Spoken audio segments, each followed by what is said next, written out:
Magandang gabi mga masters, bali ngayon po ay 8 videos po ma-upload ko po sa aking YouTube channel. Tama nga mga masters, 8 videos nga po ma-upload ko. Yon, what's up mga masters? Nandito na naman tayo sa panibagong araw, panibagong kabanata na naman ang pagsasama-samahan natin ngayon guys.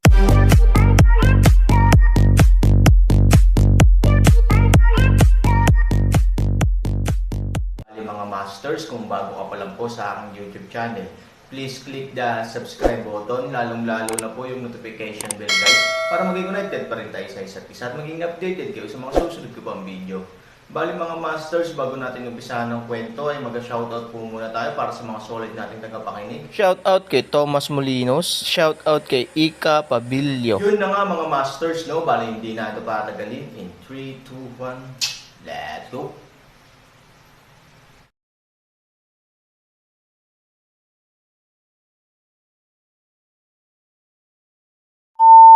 Gusto kong magpadala ng mga tao sa lugar kung saan nakulong ang dragon upang patuloy na magtanong tungkol sa kinaroroonan ni Han 3,000. Kasabay nito, gusto kong magpadala ng mga tropa sa tuktok ng asol na bundok upang magtanong tungkol sa kinaroroonan ni Ivory. Magalang na sabi ni Fu Tian. Tumanggaw si Aoshi na may kasiyahan, masyadong maliit ang 5,000. Bibigyan kita ng 10,000. Salamat, Mr. Au. Kung mayroon kang kalahating minutong balita tungkol kay Ivory, mangyaring ipaalam ka agad sa akin. Kung kailangan mo ng mga reinforcement, maaari mong mahanap si Wang Wanzi anumang oras. Dahil doon, tumingin si Aoshi kay Wang Wanzi at sinabing, naiintindihan mo ba? Oo, depressed na sagot A. Wang Slow in the heart is very agitated. Nagpumilit siyang mabawi ang kanyang posisyon mula sa FUJIA, ngunit ngayon ay gusto ni Fu Chan na maging pantay sa kanyang sarili sa pamamagitan ng pambabala sa kanya. Naturally, medyo hindi siya nasisiyahan. Ngunit si Fu Tian ay labis na nasa sabik, salamat po Mr. Au. Ito ang lumang tuntunin. I'll give you a month. Oo. Pagkatapos niyang matanggap ang buhay niya, bumaba siya sa tuktok ng langit. Ang araw na ito ay tiyak na isang araw ng mga tagumpay at kabiguan para sa kanya, ngunit sa kabutihang palad, pagkatapos ng malaking pagbagsak, siya ay nagpasimula ng isang malaking pagtaas. Sa mga tropa ni Aoshi, ang kanyang katayuan sa pamilya Fuya at sa mundo ay lubos na mapapabuti. Sa katunayan, nakalimutan niyang may Aaron siya bilang kanyang manugang. Maaaring siya ay walang pakialam at nasiyahan sa kanyang tagumpay, ngunit sinira niya ang lahat. Ngayon ay ipinagmamalaki niya ang pagiging isang aso. Ang isang nakakatawang tao ay dapat na maput. Old Au, naniniwala ka ba talaga sa matandang asong iyon na si Fu Tian? Wang Huanji ay hindi reconciled, maghintay upang makatulong sa isang araw sa paglalakad, agad-agad na boses persuades isang paraan. Nakangiting sinabi ni Aoshi, tulad ng sinabi mo, aso lang ito. Mapapakain ba ng aso ang kanyang pamilya? Hindi masamang magbigay ng buto at tumingin sa pinto. Panipi. Oo, bagamat nakangiti si Wang Janzi, ang kanyang mga ngipin ay nakadikit. Hinayaan ni Aaron ang tigre na bumalik sa bundok, lalo siyang nahihirapan na dumating. Pagkatapos ng labanan ng nakakulong na Longshan, ang mga gawa ni Han Sanchen sa pakikipaglaban sa mga dobleng Diyos ay kumalat sa lahat ng direksyon. Ang uri ng alamat ay lalong tumitindi ayon sa alamat ng mga tao sa mga ilog at lawa. Hindi may iwasang magyabang at magpalaki ng Aaron na nakipaglaban sa dalawang Diyos, at ang mga Diyos na ipinang-aral sa kanya ay pambihira ang panloob na mga pantasya ng maraming ordinaryong monghe, o ito ay nakaugat sa puso ng mga taong may grounded background. Ang Aaron ay naging walang koro ng Diyos sa puso ng maraming tao. Maraming tao ang nagdalamhati na kung buhay si Aaron, tiyak na gagawa siya ng karera sa kanya, o hindi bababa sa mabubuhay sa mundo. Gayunpaman, habang nagbubuntong hininga, naaawa ako sa Aaron. Naaawa ako sa kanyang hindi napapanahong pagkamatay, at nauwi siya sa paglunok ni Tao Tai. Gayunpaman, ang ilang mga tao ay naniniwala na si Han Sanchen ay maaaring lumikha ng mga himala tulad ng dati, dahil siya ang panghalip ng mga himala. Ganito ang mundo, gayon din ang mga demonyo. Bagaman nakatira sila sa isang malamig at mapait na lugar, ang mga demonyo ay pinigilan sa buong taon. Sa makatuwid, karamihan sa kanila ay tahimik at tahimik. Ang mga taong may matayog na mithiin ay nagsusumikap lamang at umaasa na mabawi ang mga demonyo balang araw. Ngunit pagkabalik lamang ng demonyong Bate-Ian at ng iba pa, kumukulo na rin ang mga demonyo. Ito ay hindi lamang isang matagumpay na snake attack sa pangalawang bulwagan, ngunit nagbibigay din ng inspirasyon. Dahil din ito sa eksena ng Aaron, ang bagong henerasyon ng demonyong Diyos, na inilarawan ni Mo Bate-Ian. Sa ilalim ng paglalarawan ng Mobitian, ang labanan ay tulad ng kanilang personal na pagbisita, at inaasahan nila ang isang araw sa hinaharap. Sa ilalim ng pamumuno ng Aaron, hindi sinabi ng mandurumog na sasalakayin nila ang mundo sa lahat ng direksyon, ngunit hindi bababa sa hindi may iwasang tumangala at kumilos sila. Aaron, buhay pa siya. Sa isang maliit na hangganang bayan na pinakamalapit sa lupain ng nakulong na dragon, nang nagpapahinga si Fu Mang at ang kanyang partido sa inn, narinig nila ang mga alingaw-ngaw na ito. Tuwang-tuwa sila, ngunit sa parehong oras ay labis silang nanghihinayang. Tao Tai. Ang lalaking nakalunok ni Tao Tai ay Aaron. Lahat kami ay nanood ng nakakaloko. Hindi, Shio, ikaw ang huling taong nakakita sa kinaroroonan ni Tao Tai. Dalhin mo kami sa kanya.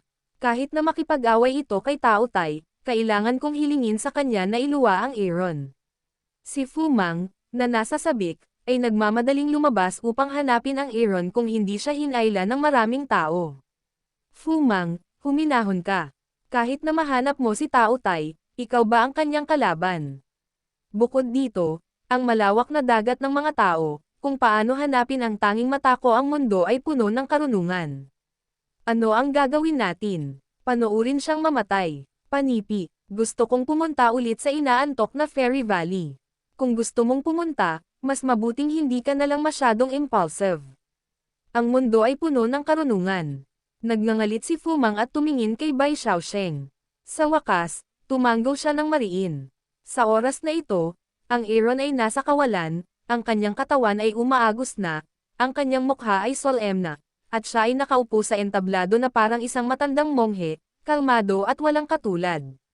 Sa kanyang likod, isang pares ng mga lantang baging ang mahigpit na nakadikit sa mga kamay ni Gyuanzi.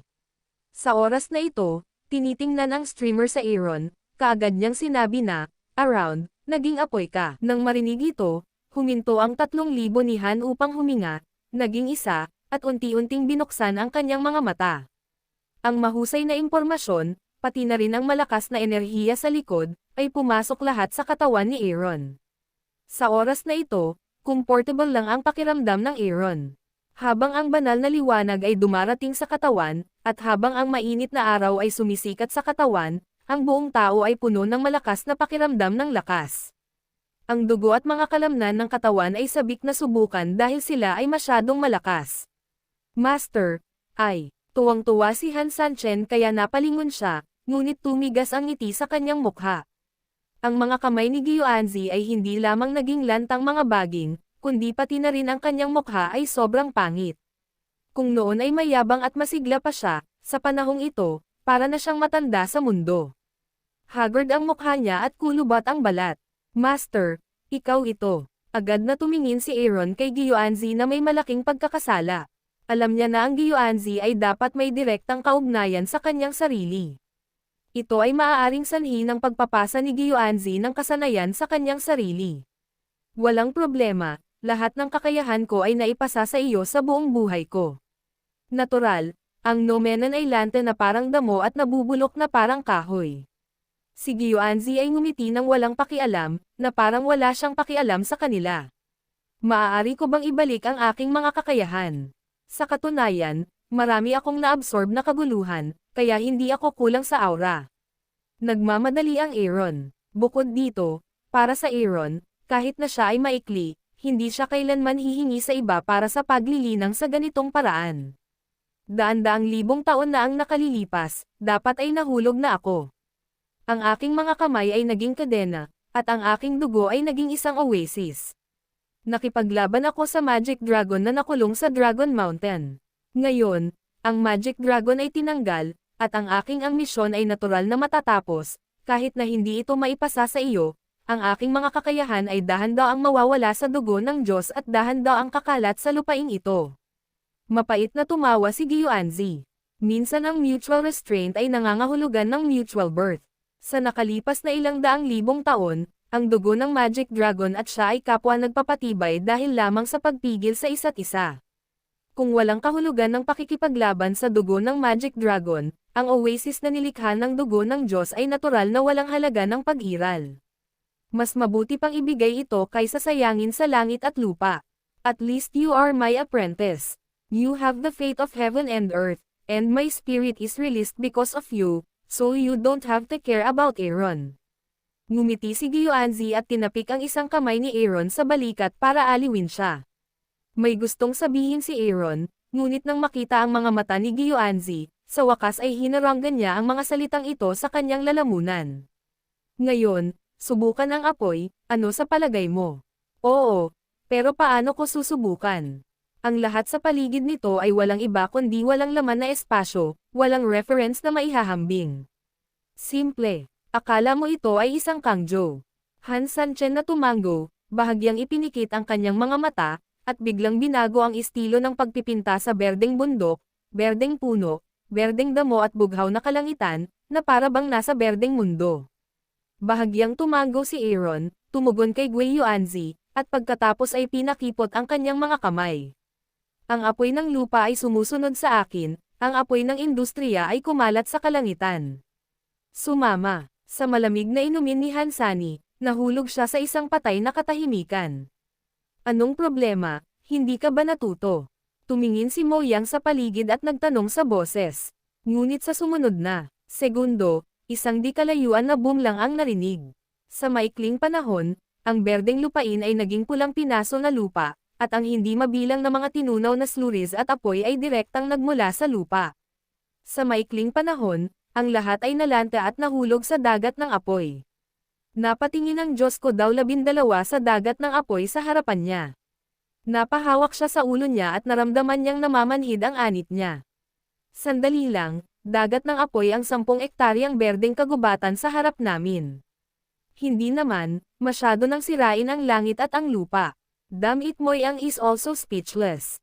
Siya ay nakakita ng kayabangan, ngunit hindi pa siya nakakita ng gayong kayabangan. Ang mga puno ay maaaring magbago, gayon din ang mga bato. Han 3,000 din ng kaunti ay hindi makapaniwala sa pagtingin sa sariling mga kamay, bulungan ngunit paraan. Oo, ang tao sa espasyong ito ay hindi lamang masusunog ng apoy ng lupa, kundi pati na rin ang apoy ng karma ay hihigop ng kanyang enerhiya at hahayaan ang kanyang aura na mawala ng tuluyan, at ang ilan sa nawawalang aura ay may lilipat sa iyo. Sa pamamagitan nito, may daliri si Gyoanzi sa kanyang kamay, at isang lantang braso ng tungkod ang lumipad sa apoy sa lupa at naging anyo ng tao. Kasabay nito ang mabilis na pagkalat ng apoy sa lupa sa buong katawan niya. Hindi man ito nag-aapoy sa buong katawan niya na parang ordinaryong apoy, nasa paligid niya pa rin ito. Kasabay nito, naramdaman ni Aaron ang enerhiya na pumapasok sa kanyang katawan mula sa kanyang kamay. Sure enough, kaya nitong sumipsap ng aura ng kalaban. Medyo nabigla si Aaron. Kung ganoon ang kaso, hindi ba magkakaroon ka ng isang malaking pamatay para sa 10,000 tao? Kapag ang enerhiya ay hindi sapat, ang paggamit ng hakbang na ito ay hindi lamang maaaring patayin ang kaaway, ngunit lagyang muli ang sarili. Ito ay perpekto, at hindi na maaaring maging perpekto pa. Sa tingin mo ba ito na ang katapusan? Tumawa si Gyoanzi at tinapik ang braso ni Aaron gamit ang natitirang kamay. Tumango si Aaron, gumagalaw muli ang kamay niya, at naisip niya sa kanyang puso, ang 8 paraan para masira, ang 9 na araw para pamunuan ang dragon, masira. Dagandong, zizi, ang langit ay napuno ng kulog at kidlat. Pagkatapos, sa ilalim ng mga gumugulong na ulap, isang purple electric dragon ang umiikot sa hangin. Ang bawat galaw ng dragon ay napapaligiran ng mga purple electric crags, na kumalat at tumama sa ibabaw ng lupa. Boom! Sa ilalim ng takip ng buong madilim na ulap, saglit na nagkurus ang kidlat, at ang lugar kung saan dumaan ang kuryente ay puno ng abo, ang 8 direksyon na nakakagulat na kasanayan ay maaaring humantong sa 9 na araw na Thunder Dragon na magpakawala ng libu-libong kidlat at magdulot ng hindi mabilang na pinsala. Kasabay nito, ang kulog na ulap sa itaas ay maaaring bumuo ng isang estado ng pagsugpo. Ang mga tao sa ilalim ng ulap ng kulog ay hindi lamang basta-basta mabibigla ng Thunder Dragon, ngunit patuloy ding sugpuin ang pag-atake ng mga taong kinaroroonan nila at ang kapangyarihan ng ilang mahiwagang sundalo. Kapag ang apoy sa lupa at kulog ay sabay na inilatag, ang kanilang kapangyarihan ay magiging kamangha-mangha. Aking sinta, sa madaling salita, ang attack belt ng The Waxenjing ay kapareho ng auxiliary energy engravings, habang ang attack belt ng Bafang Jinggale ay kapareho ng suppression. If it works in two ways, hehe, sobrang ganda. Kasabay nito, ang sinumang sarili niyang kaaway ay papatayin, sa wakas, ito ang 72-way magic sword technique.